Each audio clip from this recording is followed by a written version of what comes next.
Here's my part two of why I'm not having kids, of a detailed description of why it is that I'm not having kids and why it is that I'm at a point in my life where I'm 80 to 85% sure, depending on what day you catch me, that I'm not having kids, and it's completely okay.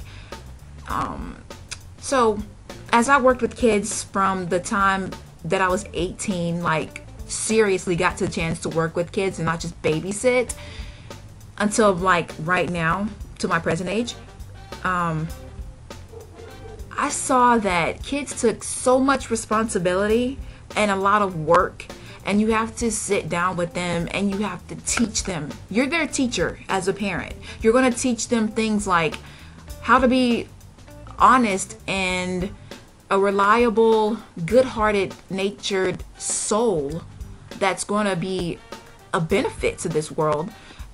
Not only that, but you have to teach them things like etiquette and how to be respectful to people that are not only your peers but to elders. You have to teach them just simple things like how to have values about themselves that are going to make them uplifting citizens of this society.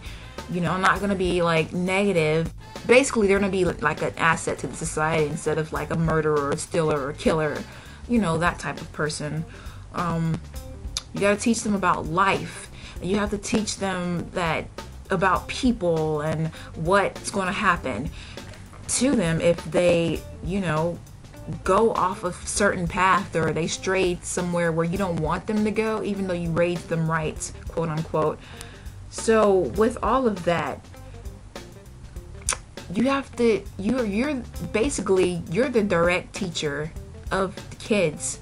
And I don't think a lot of parents understand this, because they send their kids to school and they expect the teacher to sit there and baby them and be the person that's going to teach them all these things that they should be learning at home. And parents are very lazy. I'm not saying all parents are lazy, but a lot of them are. Like, if you worked in school, if you ever taught anything, like worked with kids to any capacity, like for like, I would say work with them for like 4 years, you would see exactly like how lazy parents are and how they think that the teachers are in the school system and the principal or whatever is supposed to be sitting here and being like their disciplinarian when it's the parents' responsibility.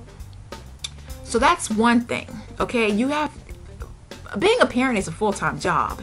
Number two, kids are going to be with you for the rest of your life, or their life, depending on how life takes either one of you. But if you get what I'm saying, kids are going to be there for 18 plus years. It's not just 18 years and then I'm through with you. It's 18 plus years. And you're going to raise them from the time that they're out of the womb until you die or they die. That's a lot of responsibility, and you can't just like put them off on other people, because you are the person that is their sole provider and you had them, therefore you're ready for this responsibility. And I feel that a lot of people are just having kids and they are so not ready. Look at the high pregnancy rate of our teens. Like, come on, really? You're 15 years old and you got 2 kids already or whatever, or you're like 20 years old and you have like 3 kids. Come on now.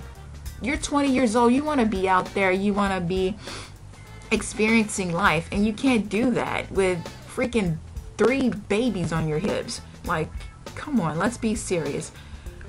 So there's that issue, that you'll never be able to get rid of your kids. They're going to be there 24/7, 365 days a year. They're there, and you have to take care of them, not only mentally and emotionally. You have to, yeah, that takes a lot of emotional responsibility as well. You have to be there for them financially. Do you know how much kids probably cost a year just for one child?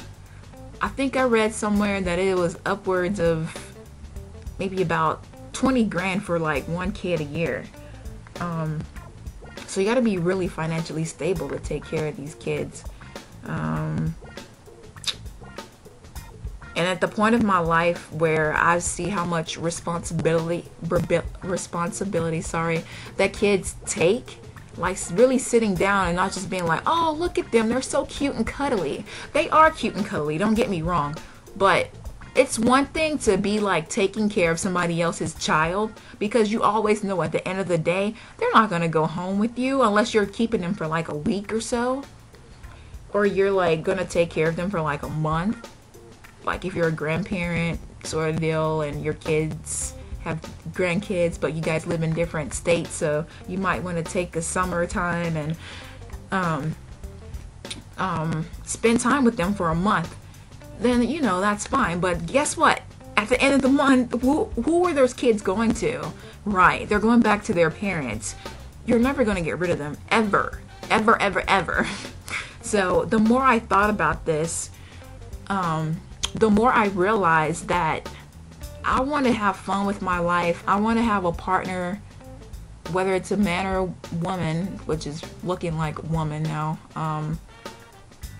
And I want to just travel and focus on my career and not have to worry about another body of like, who's going to take care of so and so, or what am I going to do with them while I'm traveling for my job. If that were the case, my job really wouldn't entail that, the career path that I'm going on. But yeah, you have to think about a lot of things when you're having kids, or before you even have them, because once they're here and you can't take them back. It's not like you adopted them. So that would be something that I would have to sit down with a partner and say, look, we have to talk about this kid issue, because if I'm sitting here on 80% sure I don't want kids, and you're sitting there like 80% sure you do want kids, then that's just like a whole nother issue. And besides, women, when we have kids, it's not pretty. Like, I've never seen somebody being like, oh my gosh, this pregnancy thing is the most simple thing that I've ever been through in my life, and I love it. Morning sickness and pain in my back and swollen ankles. It's just the bomb diggity. Like, I've never sat down with a pregnant woman and heard her say that. Of anything, it's like, oh my gosh, my feet are killing me. My back hurts. I need to lay down. Like, oh my gosh, when is this kid gonna get here? Oh my gosh, I've gained like 30 pounds.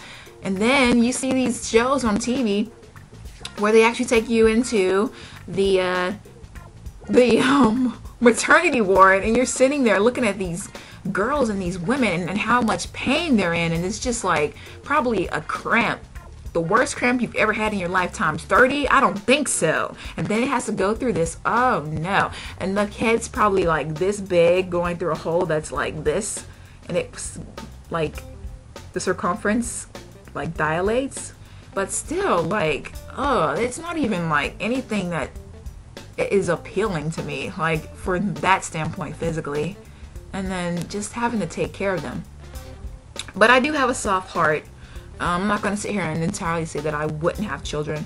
If you were to see me with children in the future, it would probably be because I adopted them. And I'll tell you why. I'm about 60% sure that I would adopt. And as a matter of fact, it wouldn't be just a black child.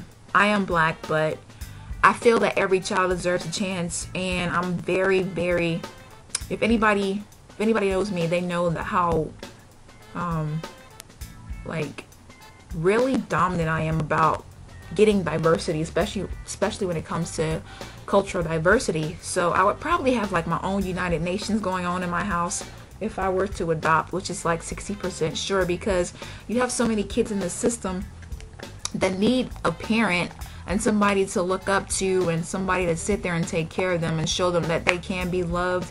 And there's so many kids being neglected and just put into the state system, and they never got a chance to know what it was like to have a mother or a father, or two mothers or two fathers. So I would be willing to give that child a chance. I do have a soft heart for those kids, and I just think it's sad, and I would be willing to adopt.